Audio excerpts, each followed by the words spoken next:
Pessoas queridas, este é o nosso canal Caminhos para o Evangelho e eu sou a Teca. Gostaria de partilhar com vocês hoje um pedacinho do meu coração. Eu escrevi um romance intitulado Vitrais, esse livro que algumas pessoas conhecem, foi uma publicação pela editora Otimismo, do seu Lorival Lopes, alguém que eu amo e sou extremamente grata por tudo que eu aprendi com ele, por todas as oportunidades que ele e os seus filhos, o modo como me acolheram. A minha gratidão é eterna. E esse livro é um romance espírita.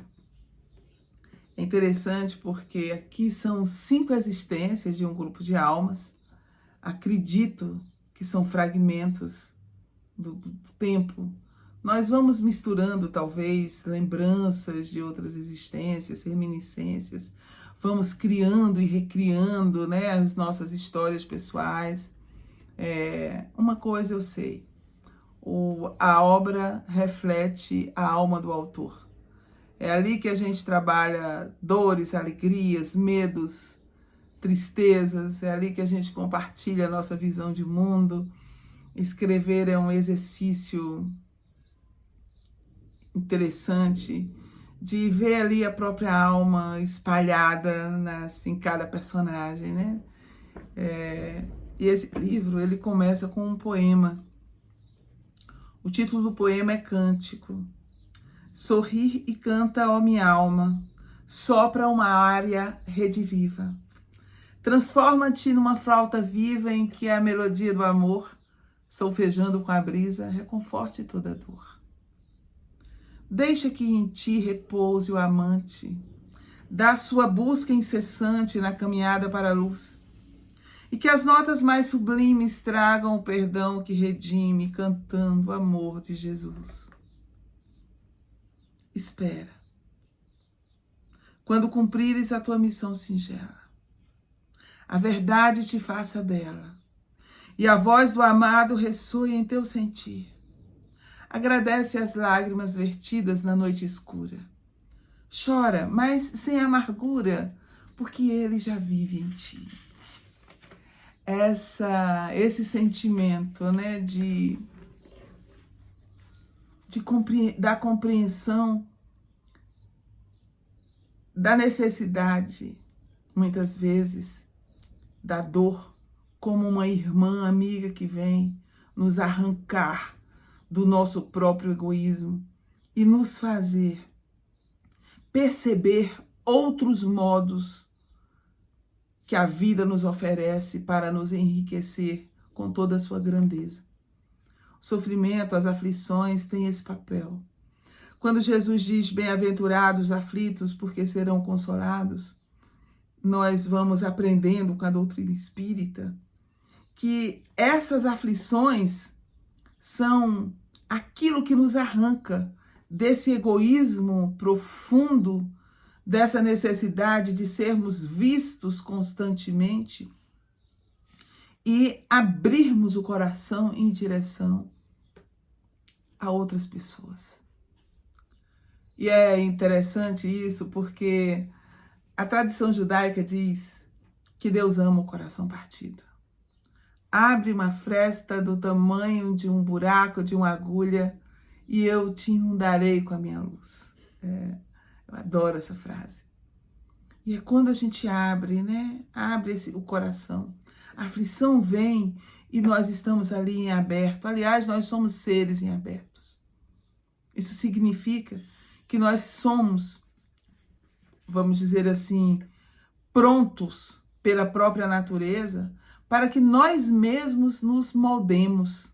A natureza nos dá essa liberdade de autopoiesis, de criação, de fazer-se a si mesmo, né?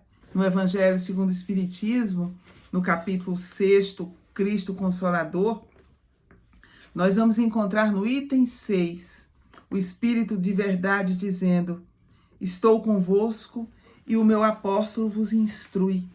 Bebei na fonte viva do amor e preparai-vos, cativos da vida, a lançar-vos um dia livres e alegres no seio daquele que vos criou fracos para vos tornar perfectíveis, e que quer que modeleis vós mesmos a vossa maleável argila, a fim de serdes os artífices da vossa imortalidade.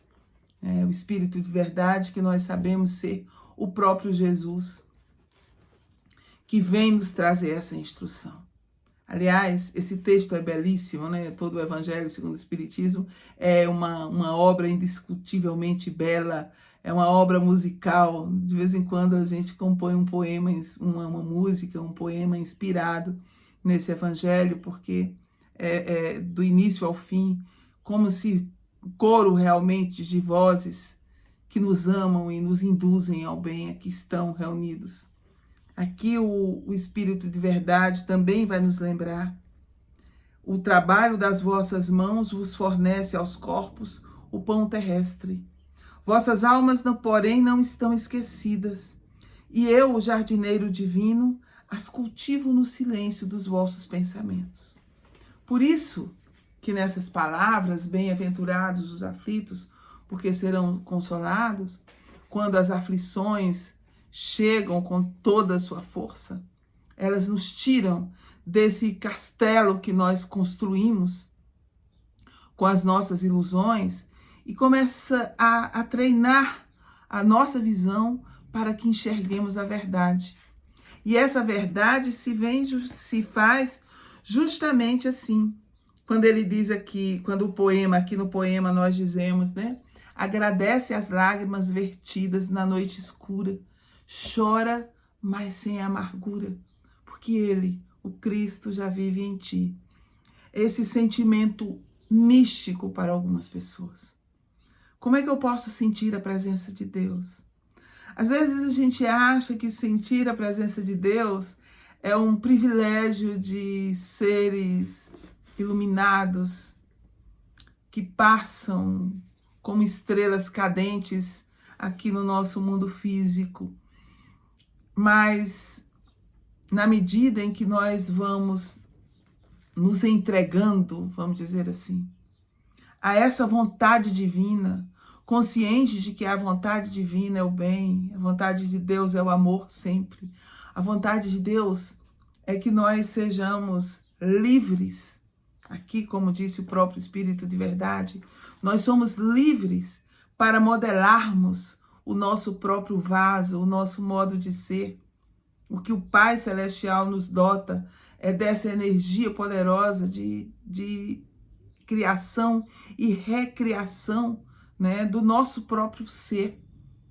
Essa liberdade que nós temos, ao mesmo tempo, nos conduz a experiências que, num primeiro momento, nós vamos exercer essa liberdade na forma de poder sobre outras pessoas, mas à medida que nós vamos avançando, vamos entendendo que só há liberdade onde há igualdade, onde nós reconhecemos que nós só podemos ser livres na medida em que sabemos olhar para as outras pessoas e reconhecê-las também como livres e permitir que elas sejam como elas são, do mesmo modo que nós somos, como nós desejamos ser. Então, nesse caminho, muitas vezes, nós vamos conhecer o sofrimento, a dor, a amargura, a mágoa. Mas quando o Espírito de verdade, quando esse Cristo Consolador se apresenta ao nosso coração, nós vamos compreendendo o valor de cada aflição humana, o valor de cada dificuldade, o valor das horas felizes, das horas alegres. Uma das, aqui no prelúdio, né, desse livro, Vitrais, eu escrevi: esse é o meu humilde tributo ao Espiritismo, que me ofereceu um sentido à vida, ao me ensinar que Deus fez a felicidade e permite a tristeza.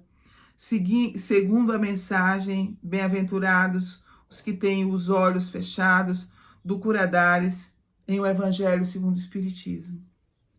Com a filosofia espírita, lançando luzes aos enigmas da existência humana, o homem deixa de ser o produto de um agrupamento de células, lançado no rio da vida, sem alternativa que não há de resignar-se às condições impostas pelos caprichos de uma natureza que insistiu em criá-lo. Já não será mais. O homem é acorrentado às convenções religiosas, ou alguém desesperado por não compreender o seu destino para tornar-se um cidadão do universo. Agora, ele é o poeta que sonha e em si mesmo encontra um sentimento tão inefável que o faz ouvir as vozes dos imortais que vêm testemunhar a sobrevivência do seu espírito, dos seus amores, dos seus sonhos. Cada espírito assemelha-se a um instrumento musical. Conflitos, anseios, tendências são diferentes notas, expressando aspectos da glória ou da dor de existir, na partitura que lhe cabe executar na grande epopeia da vida. O tempo é o maestro que define o lugar de cada um.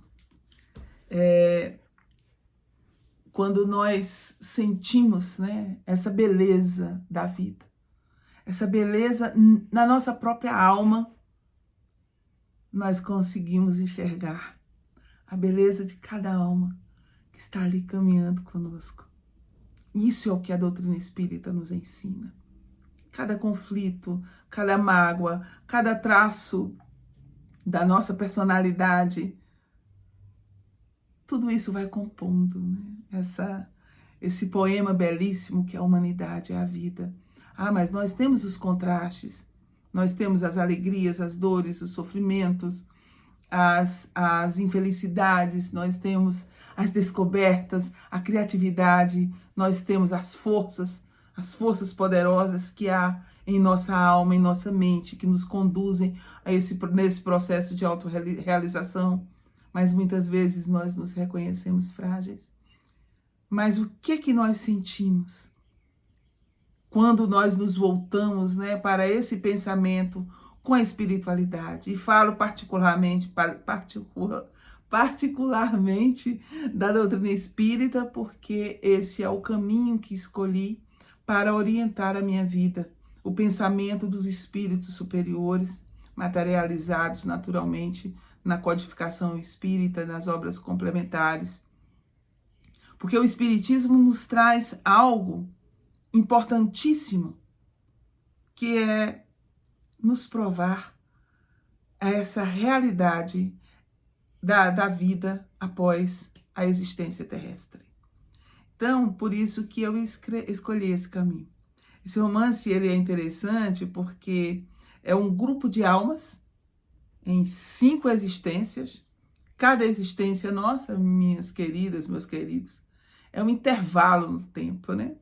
Esse intervalo onde estamos aqui na vida física. E essas existências são momentos de reajustes, momentos em que aqui encarnados tomamos novos caminhos. Esse romance eu gosto muito dele, né? Alguém pode dizer, Terezinha, isso não é vaidade? Não é vaidade, gente. Não é. Um livro que a gente escreve como um filho. Cada filho é diferente. Com cada filho a gente tem um modo de se relacionar. Cada um traz um pouquinho de nós, mas nossos filhos não são nossos. Assim também as nossas obras, né? Eu escrevi muitos livros, publiquei alguns, mas quando eu tenho uma oportunidade de olhar para eles, e agora eu decidi, vou cuidar dos meus filhos. Até então eu entreguei, eu deixei o tempo cuidando, mas a partir de agora eu vou cuidar dos meus filhos, e por isso estou compartilhando com vocês essa obra para começar, o livro Vitrais. Aqui é interessante que, né, quando eu estava escrevendo essa obra, eu compreendi melhor o que é a reencarnação. Toda reencarnação é sempre um novo ponto de partida, né? Nós temos vários pontos de partida, mas a reencarnação é esse remodelar, vamos dizer assim. esse recomeçar. É quase que um momento em que nós temos uma oportunidade de redirecionar totalmente os nossos caminhos. E foi o que eu compreendi quando eu estava escrevendo essa obra. Então, de vez em quando, nós vamos trazer alguns trechos dele, né? Algumas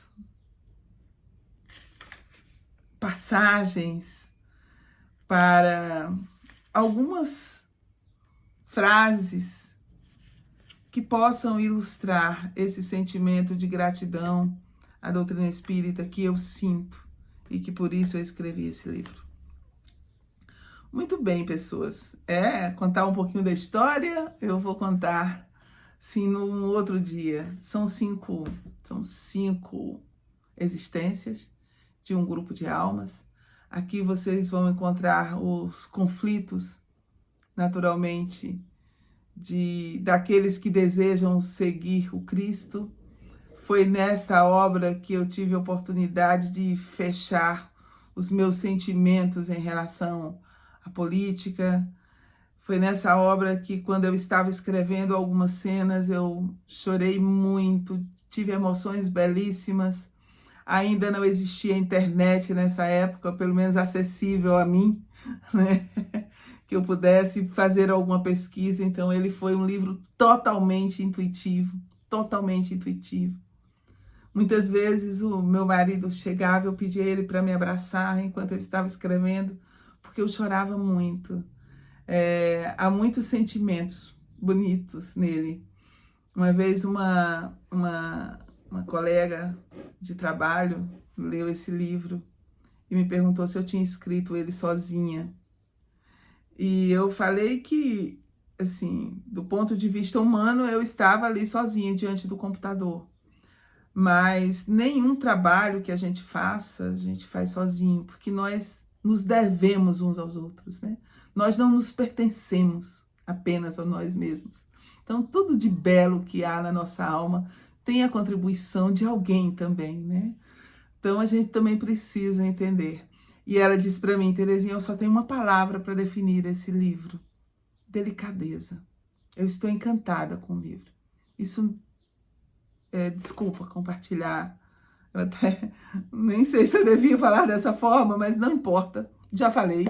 E o vídeo vai ser publicado assim mesmo. Mas é porque a gente trabalha aqui sentimentos muito doces, muito ternos, muito delicados, mas também conflitos. Aqui tem um suicídio que eu me lembro que foi exatamente assim, a lembrança do suicídio que eu vivenciei numa existência, e ele está descrito aqui. Também ele traz um momento de uma lembrança de quando eu estava me preparando para vir para o mundo físico. Então, ele é colocado aqui nessa personagem. Então, nós vamos misturando as coisas, né? Aquilo, como toda história, cada história que a gente conta, ela é uma nova história. Então, eles vão sendo colocados aqui, vão misturados. Vocês vão encontrar aqui momentos também que vocês vão dizer: meu Deus do céu, são momentos muito pessoais, sentimentos muito pessoais, situações reais que eu vivi nessa existência, na última parte do livro, e que eu coloco como essa personagem que vocês vão ter o prazer de conhecer se fizerem a leitura. É um livro esgotado, tem algumas disponibilidade de alguns, mas se alguém se interessar, eu posso arranjar um jeito de você ler, pode ter certeza. Pessoas queridas, um grande abraço, fica com Deus e vamos juntos caminhar para essa vivência e compreensão desse evangelho, que é o presente divino, a dádiva divina para todos nós, né? Deus fez a felicidade e permite a tristeza. Fica aqui o meu abraço para vocês, que Deus nos abençoe e nos dê muita paz. Deixa aí nos comentários, curte aí o vídeo, compartilha com um amigo, com uma amiga e vamos caminhar juntos com Jesus. Um abraço. Obrigada.